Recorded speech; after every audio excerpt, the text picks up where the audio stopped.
Hi, this is Fahad Hussain. Fahad Hussain free computer education पे आपको खुशामदीद कहा जाता है। इस एम एस ऑफिस के कोर्स में आज से हम स्टार्ट करने जा रहे हैं एम एस एक्सेल को। ऑल्दो हमने एम एस वर्ड के अंदर कंप्लीट डिस्क्रिप्शन तमाम टैब्स की और फीचर्स की देखी, और इसी तरह हमने पावर पॉइंट को भी डिस्कस किया। तो आज से हम एक्सेल स्टार्ट करने जा रहे हैं। तो एक्सेल भी बिल्कुल एम एस वर्ड और पावर पॉइंट की तरह एम एस ऑफिस का पार्ट है, और ये किस मकसद के लिए इस्तेमाल किया जाता है इस चीज़ को भी हम डिस्कस करेंगे। तो इस सेशन वीडियो के अंदर हम सिर्फ ये जानेंगे कि एक्सेल क्या है और किस लिए इस्तेमाल किया जाता है। तो अगर आपकी मशीन पे एम एस ऑफिस इंस्टॉल है तो यकीनी तौर पे उसके साथ ही एक्सेल भी मौजूद होता है। लिहाजा आपने अगर इंस्टॉल नहीं किया है तो आप fahadhusaincs.blogspot.com से जाकर वहाँ से सेटअप ले सकते हैं। डाउनलोड करने के बाद उसे इंस्टॉल भी कर सकते हैं। तो इस वक्त मेरी मशीन पे ऑलरेडी एक्सेल मौजूद है। मैं एक्सेल ओपन करने के लिए सर्च पर जाऊँगा और यहाँ पर जाने के बाद एक्सेल लिखूंगा। तो जैसे ही मैंने एक्सेल लिखा है, आप देख रहे हैं यहाँ पर एक्सेल 2013 इस वक्त मेरी मशीन पर इंस्टॉल है।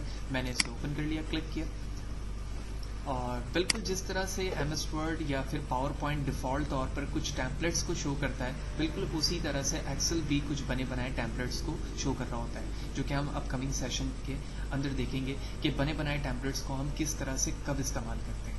क्योंकि हम स्क्रैच से इस चीज़ को स्टार्ट करने जा रहे हैं, लिहाजा जो भी हमारा काम होगा वो ब्लैंक डॉक्यूमेंट पर होगा, विच मीन यहाँ पर डिफ़ॉल्ट तौर पर कोई भी चीज़ बनी भी नहीं होगी।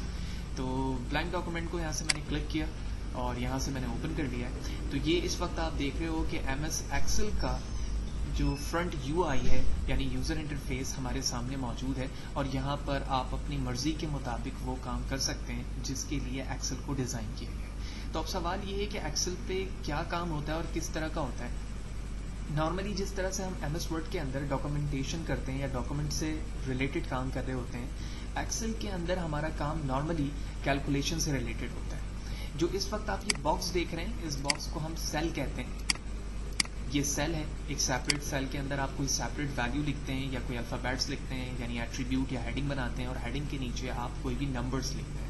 उन नंबर को हैंडल करना, यानी काउंट करना, ऐड करना, सब्ट्रैक्ट करना, उस नंबर के बिहाफ पर कोई डिसीजन लेकर आगे कोई वैल्यू प्रिंट करना, जिसकी प्रॉपर एग्जांपल हम किसी यूटिलिटीज़ बिल में देख रहे होते हैं या इसी तरह हम अपनी मार्कशीट में देख रहे होते हैं। तो वहाँ पर नंबर सिस्टम्स को हैंडल किया जाता है।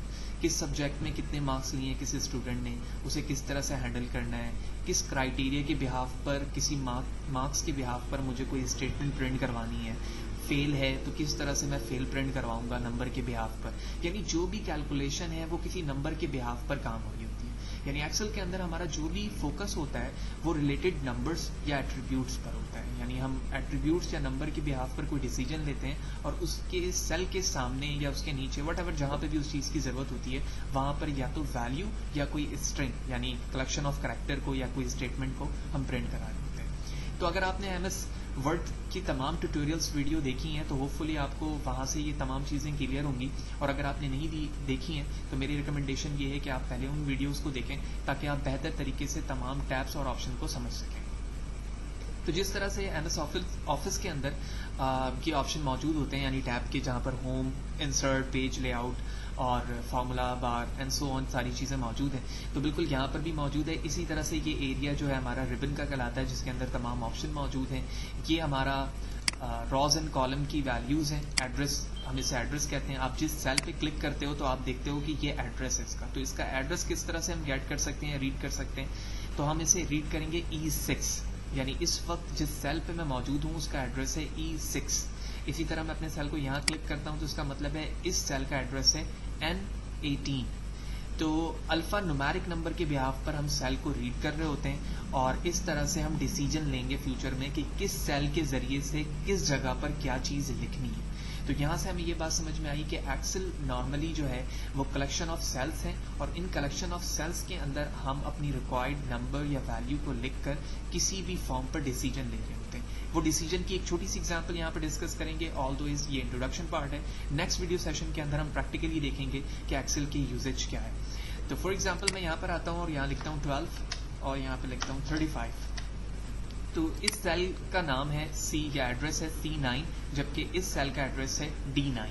तो अब मैं ये चाहता हूँ कि इन दोनों सेल को मैं प्लस करूँ क्योंकि ये नंबर है, और नंबर सम होने के बाद यहाँ पर शो हो जाए। तो इसका एक सबसे बेसिक तरीका तो ये है कि जब भी आप कोई फार्मूला लिखते हैं एक्सेल के अंदर तो इक्वल साइन से स्टार्ट करते हैं, क्योंकि जब आप इक्वल साइन से स्टार्ट नहीं करेंगे तो आपके मशीन को अंडरस्टैंडिंग ये नहीं हो पाएगी कि आप कोई फार्मूला लिख रहे हैं या इस सेल के अंदर कोई वैल्यू लिख रहे हैं। लिहाजा मैं ये लिखने के बाद लिखूंगा C9 प्लस साइन। तो देखें जैसे ही मैंने C9 लिखा है तो एक हाईलाइटेड एरिया बनकर आ गया उस सेल पे, विच मीन ये इस बात को इंडिकेट कर रहा है कि आप C9 की वैल्यू को गेट कर चुके हैं। उसके बाद मैंने एक ऑपरेटर साइन लगाया, अर्थमेटिक प्लस साइन, उसके बाद मैं लिखता हूँ D9।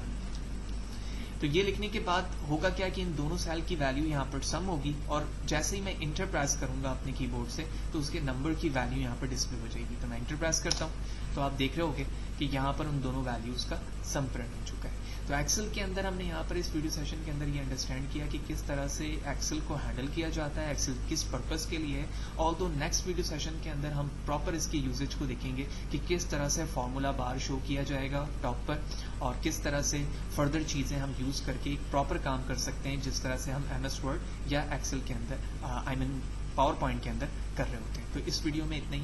अगर आपने अभी तक मेरा चैनल सब्सक्राइब नहीं किया है तो मेरे चैनल को सब्सक्राइब कीजिए ताकि आपको जो भी आने वाली अपकमिंग वीडियोस हैं वो आपको बर वक्त मौसूल हो सकें आपके ईमेल एड्रेस पर, और आप इस बात को गेट कर सकें कि किस वक्त कौन सी वीडियो इस वक्त यूट्यूब चैनल पर अपलोड की गई है। Thank you very much.